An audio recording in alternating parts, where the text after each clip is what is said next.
কাল কিয়ামতের ময়দানে যখন হিসাব নিকাশ শুরু হয়ে যাবে, জান্নাতবাসীরা যখন জান্নাতে চলে যাবেন, জাহান্নামবাসীদের যখন জাহান্নামের ফয়সালা হয়ে যাবে, আল্লাহ তাআলা বলেন জাহান্নামের অধিবাসীদেরকে জান্নাতি মানুষরা জিজ্ঞাসা করবে। কি জিজ্ঞাসা করবে? আনিল মুজরিমিন, হে অপরাধীরা, মা সালাকাকুম ফি সাকর, তোমরা কোন কারণে জাহান্নামে এসেছো? তখন জাহান্নামবাসীরা উত্তর দেবে, লাম নাকু মিনাল মুসাল্লিন, আমরা নামাজে ছিলাম না। ওয়ালাম নাকু নুতঈমুল মিসকিন, আমরা মিসকিনদেরকে খানা খাওয়াতাম না, তাদের ধন সম্পদ আত্মসাৎ করতাম।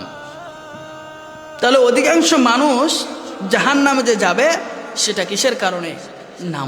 নামাজ পরিত্যাগ করার কারণে। সুতরাং এখনো সময় রয়েছে, আমার জীবন শেষ হয়ে যায় নাই। আজ থেকেই আমরা প্রতিজ্ঞাবদ্ধ হই, নামাজকে পরিপূর্ণভাবে আদায় করার জন্য আমরা ওয়াদা করে ফেলি, ইনশাআল্লাহ আজ থেকে আর আমরা নামাজ কাজা করব না।